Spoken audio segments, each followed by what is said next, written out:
IVM.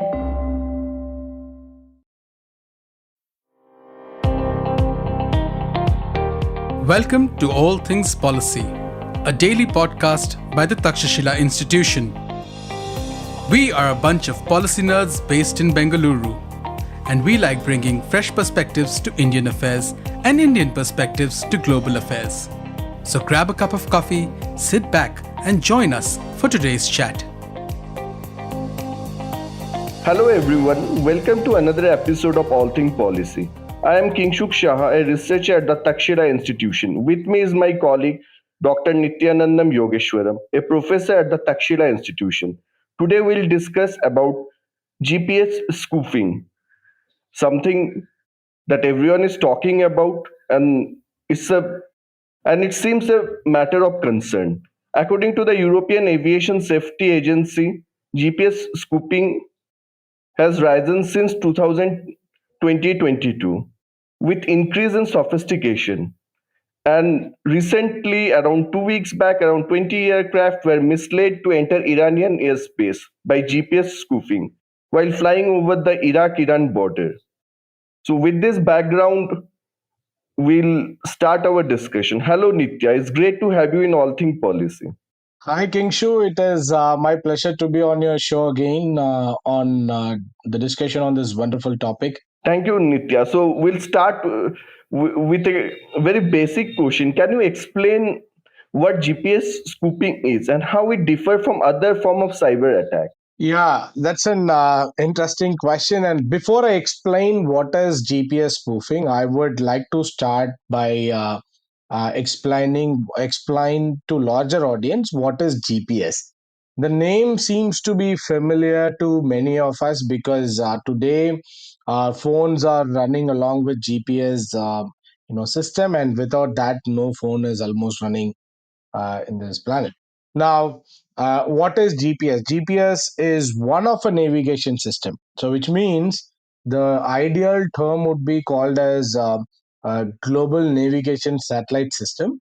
However, the first of its kind is GPS, that is Global Positioning System, which was from United States. So then everybody called all the navigation systems as GPS in general. But people who knows the subject, people who can able to distinguish it, call it as a GPS system when the system is from the navigation system of US is in place, and the navigation system of Russia is known as GLONASS, and the European Union is known as Galileo, and the Chinese one is known as Baidu per se, and the Indian one is called Indian Regional Navigation Satellite System. So this is basically a constellation of satellites which can help people to get precise location anywhere on the earth by having connection between the satellites which are put up in the constellation and with reference to the ground networks. Now, what it can offer high accurate location information on anywhere on the planet. It offers accurate time information, and it also provides elevation, location, time, elevation, and few other things it can give. So these are the predominant output of a navigation system. Now, this is inbuilt in many of the phones, as I said, and it is used in many devices like autonomous cars, and it is used in many fields, including farming, that we call it as precision farming, and so on. So, broadly, this is about the technology.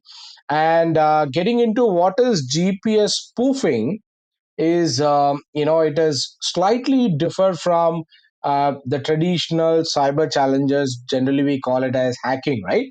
So it is not hacking. Spoofing is something where instead of getting a signal from a particular satellite that can help you to find the location on earth, instead of that you're making a proxy or a duplicate through a secret way, and then that original signal is replaced with an alternate signal. Whereas in case of hacking and in case of reluctance in the situation which are the signals are denied, this thing will not happen. Whereas here it is very difficult for the end user to understand whether the signal a person is getting on its GPS device is actually from the service provider, or it is altered, or it is a duplicate one, or it is, or I can say, it is spoofed by somebody else while they are using on a particular area. So spoofing is a complete different thing where you are not denying the signal, where you are not blocking the signal. What you are doing is you are changing the signal, which means there's a change in electronic signal, especially the electromagnetic waves, which are, and it is a very light, carrier waves which carries. So, like continuing from this question, as you explained, no, like when you talk about GPS is something like that is based off US, like global. It is one of the many global navigation satellite system. So that when we talk about this GPS spoofing, does it affect only the US one, or like there have been cases with the say Chinese Baidu or the European Galileo? So, no navigation system is completely safe in that sense, because many of them operates on civilian and military domains as well. So the civilian systems are not encrypted in general, whereas the military navigation systems are encrypted. And the question is whether this will affect the systems which are running on the US territory or something like that. I want to reinstate global navigation satellite system. Means the system of US can work anywhere in the world. That's how we use GPS device on our phones, which is built by US, but then it has a constellation of satellites that enable anybody to use anywhere in the planet. However, there are global navigation satellite systems. There are regional navigation satellite systems. For say, you rightly brought out Indian regional navigation satellite system, that is in IRNAS, which works only on a particular landmass on the Earth, right? If there is a possibility of spoofing on IRNAS, it is not going to affect somewhere in the US. Whereas if somebody can able to spoof a GPS signal, which means they can able to spoof signal anywhere on the world, because the GPS signal are working across the globe, right? Now, will it happen to GPS? Will it happen to Baidu? Will it happen to others? As I said earlier, it can happen to many. Hacking the GPS signals or altering GPS signals are not new. In fact, there's a case, an interesting case. Xinjin Gao is a professor right now at Stanford. Was a person who you know, first hacked the Baidu's military signal. In fact, it is a military signal, and she hacked it, and then she was blamed as a traitor in that country, and then but then she went out of the country, and then she is now a professor at Stanford, on this topic. Now the question is, every system is hackable, especially the civilian ones, because it is no encrypted or less encrypted in many cases. So, but the technology is critically used in many places, so there is a challenge upfront, or the crisis situation that we are facing today. Like Dr. Nitya, as you use the word, like encryption, civil military. So, like while talking about this, like some like if there's a layman, like somehow is scooping similar to jabbing, or there's an inherent difference in these two things. Like if you can explain, like it would be good. Okay, so let me put it through the real life example. Suppose, let us imagine a situation that we are driving in a car, and when most of the time these days, even within cities, we get something called, while navigating from a place A to B, we likely to get something called GPS signal lost, which means the signal is denied, or for some reason the signal connection between your receiver and the space station or the spacecraft is lost, right? So in that situation, your navigation stops. The point that you are seeing, the pointer that you're seeing on your map, remains in a particular position, and it is not moving here and there. But in reality, you are moving. Your car is moving. Your cycle is moving. Your bike is moving. But the signal is not moving from a place A to place B. Now, this is a situation where the signal is denied or the signal lost its connectivity, because one should remember uh, GPS signals or GNSS systems are based on constellation of satellites, but it requires a minimum number of satellites to get a good signal for say. So when you turn on a GPS device, you get something called latitude and longitude immediately. But what we teach in classroom is like, guys, wait for some time, let the satellite fix its positions, and then grab the signal of a particular place, which means whatever value it gives, will it replicate the reality or does it carry some errors? The If you take the reading which gives in GPS devices immediately after it turns on, that most likely to give an error, because the satellite require a couple of minutes to fix itself, what we call as dilution of precision. That is, when you look above the sky, you need to have satellites looking at you from different sides and different angles. Even if you get four satellites which are from a particular side, your signal is going to be in error because of the process that it looks to locate you, that is trilateration, to find yourself by triangulating your location, right? So if that goes wrong, the signal gets corrupted or it leads to error. Let's go back to the car scenario. The car first time is like, you're denied to a signal, suddenly the signal stopped and it says GPS signal lost. This is like scenario one, there's no signal at all. Second is, you notice that you're moving on the middle of a road, but it shows you on the sides of the road, which means there is an error which is induced, or you know um, there's a scenario which is forced because device understood the signal in a different way.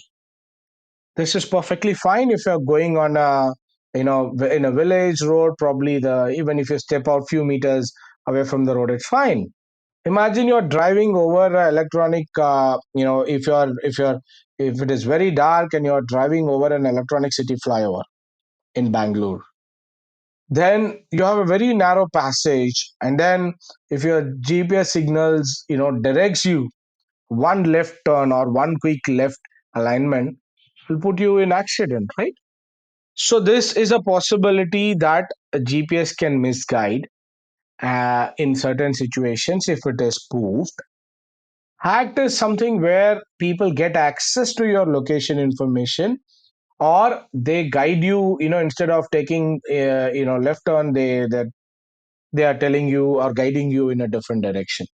So that is a hacking situation. But now compare all these three scenarios which I said and put yourself in a plane now and see how it would be.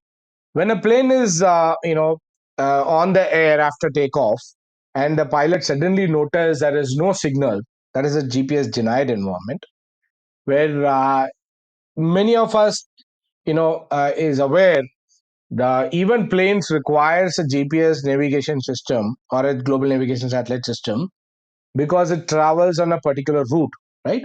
When you are on air and there is no route available to you, there is no navigation system works in front of you, there's no map to guide you whether you need to take a turn of few degrees or you need to go straight, then the pilot gets scared, because it creates a chance of accident more and more.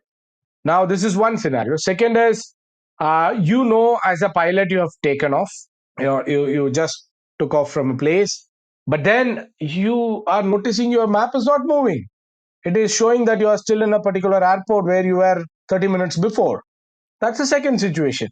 And the third situation is, instead you need to move, let's say, on a particular angle, you are guided to move little more, which may put you in trouble because you're traveling on a narrow passage in a war zone where your designated path is very limited.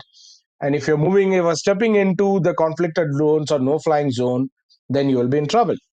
So these are the possibilities, or these are the challenges this spoofing can create. Now, exactly the scenario what we are facing today, or why we are discussing this topic, is because of three distinct scenarios happened in especially in Baghdad, Cairo, and Tel Aviv, right? So, like, continuing this, like, can you tell like how it is different from jamming? Okay, the jamming component is you're making the signal, disrupt the signal and make sure there is no signal. So the jamming can happen if it interfere with other signals. For say, as I told, right? So if you're getting on a road and there is no signal, because the receiver is confused what is the signal is, and there is no signal to you. But here in this case, the receiver is getting a signal. In fact, it is more and more powerful signal than the actual signal. Then receiver is very happy. It cannot distinguish the spoof signal and this with some technologies. Then you are taking it as a correct reading. So that's the problem. Stay tuned to All Things Policy. We'll be right back after a short commercial break.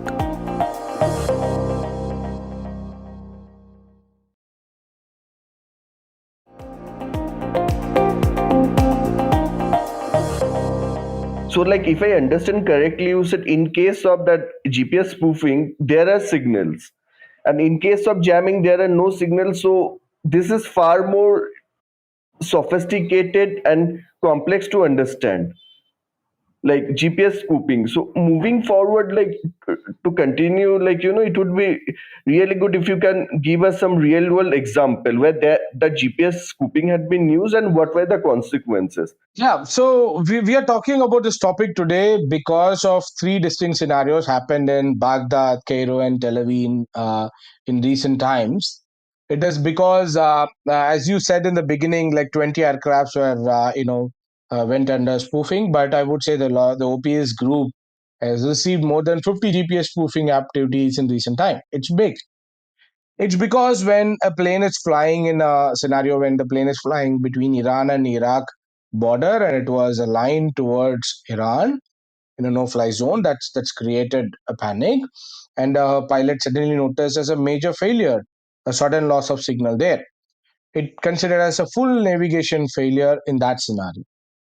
It happens with aircrafts which are like Gulfstream G650 or even with Boeing 777. But the situation are scary because in the other case, the aircraft took off, but then the pilot can see in a system like it is still on a particular airport.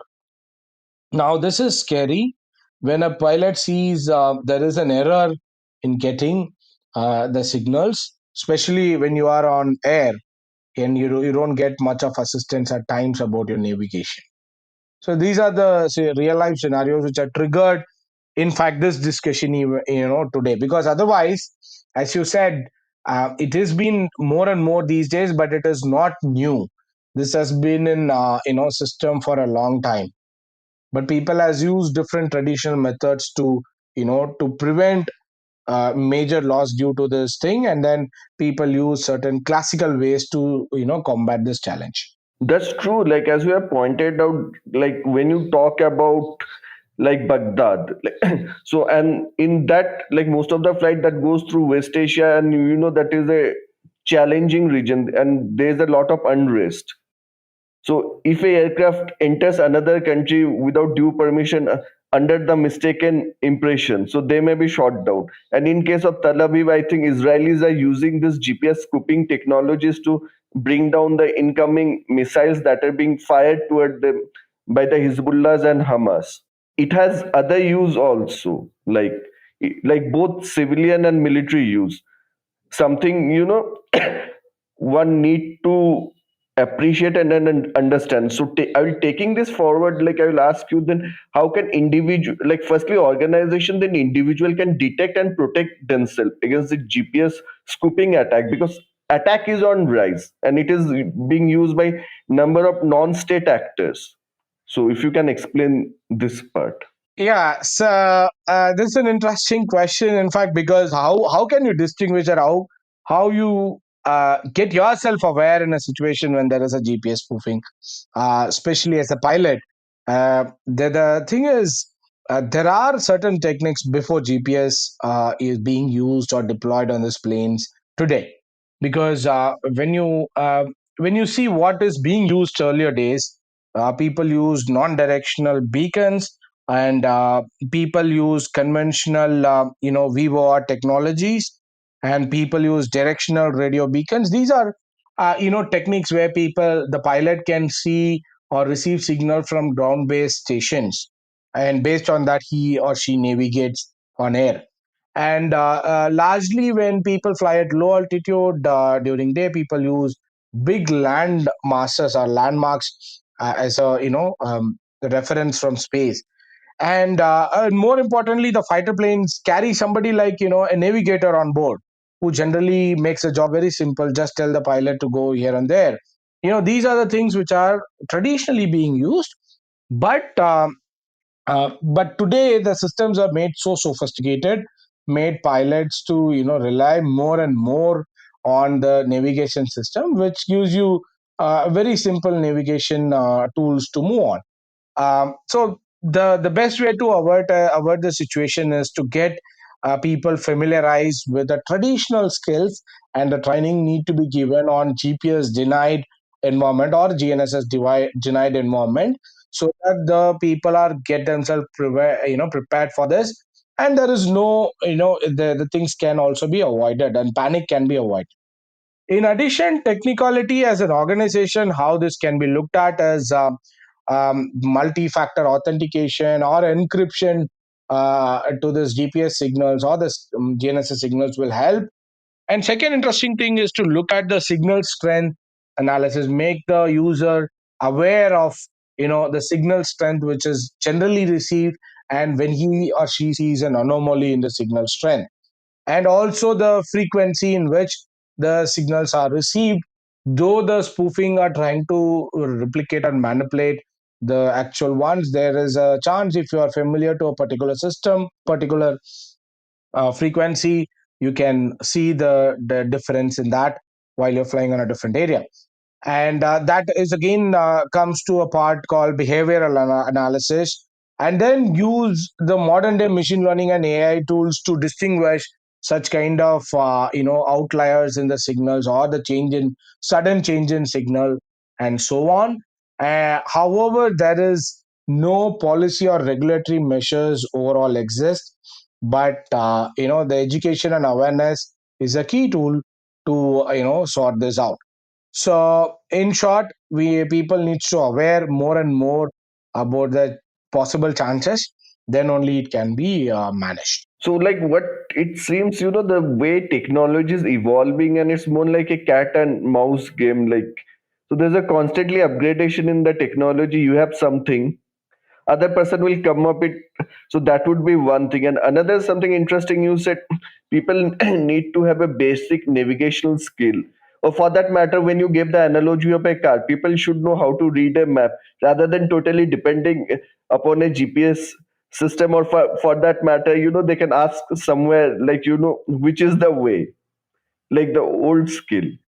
So, like, taking this forward, like, that was at individual level. But as this is something like, there's an interplay between technology, again geopolitics is coming, because it involves the territory of different countries. So, how does, like, government play role into that, like how, like, in that sense, be it individual nation state, or do they need to take a multilateral action, by where a group of countries that multilateral, that transnational organization need to frame out a guidance, like how to tackle this GPS scooping? And adding to that, like, I would like to know, are there current laws like that can address this issue? So there is no comprehensive law to address this issue globally, and it is not going to be the effort of one nation. Perhaps the efforts are required at multiple levels, and multiple people has to come together. Multiple nation has to work together to sort this, because let us understand how this navigation system works. First of all, right, in a plane. So if a plane travels over a particular region, it tries to use the best of GPS or navigation signal which is available in that region. So the plane can use multiple signals, provided that the receiver on the plane can able to take up multiple signals from different navigation systems.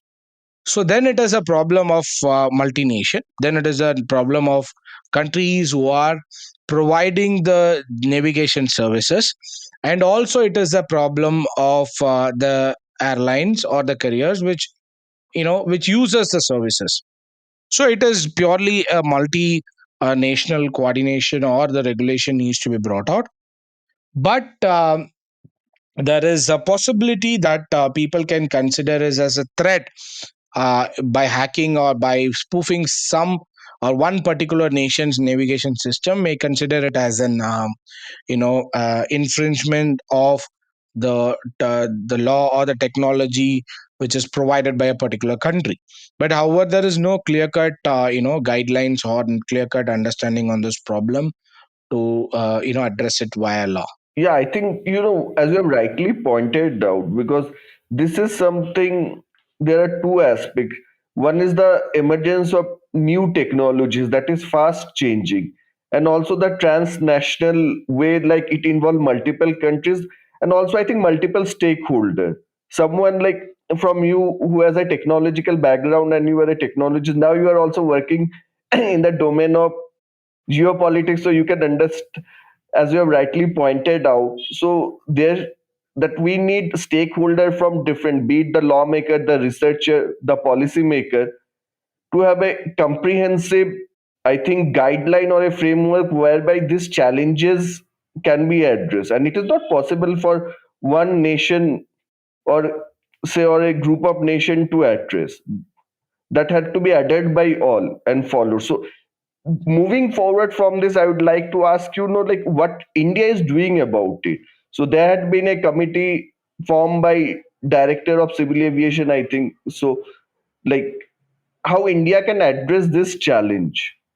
So if you can Yeah, say so something what I way can sense forward. is after the particular incident, I think DGC has released certain guidelines and asked people to be aware of this thing, and I believe they have the subsequent discussion on this topic would be happening in January uh, uh, next year, and then for the way to sort this out and the measures to be taken for the aeroplanes which are flying from India or which carries Indian passengers from other countries are something they're going to discuss in detail on how to sort this issue out soon. But globally, the solution for this would be many, but the solution includes looking at for an alternate, but and don't rely on one particular navigation system. Use many and use common sense at particular time. And also, there should be a way to disconnect the GPS signal from the navigation system, inertial navigation unit, inertial measurement units. Those can provide information about the pitch, roll, and yaw of an aircraft. So if you know when there is an error, when there is a challenge, people should have a system to disconnect the source of input to the aircraft once they realize there is a problem with the input source to the navigation system. So those are the systems we need to work on. Probably more technological advancement and whatever we discuss could sort out these issues in future. So that's how we have at present. Yeah, like, thank you so much, Nitya, for your insight. And with this, we'll end today's podcast. Yeah, thank you, Kingshu. It was wonderful to discuss with you again on this important thing, and thanks again. If you liked our show, don't forget to check out other interesting podcasts on the IVM network. You can tune into them on the IVM Podcast app, ivmpodcast.com, or wherever you listen to your podcasts. You can also follow IVM on social media. The handle is @IVM Podcasts on Twitter, Facebook, and Instagram. And hey, if you'd like to dive into Takshashila's research on technology, strategy, and economic affairs, check us out at our Twitter handle @TakshashilaINST or our website takshashila.org.in.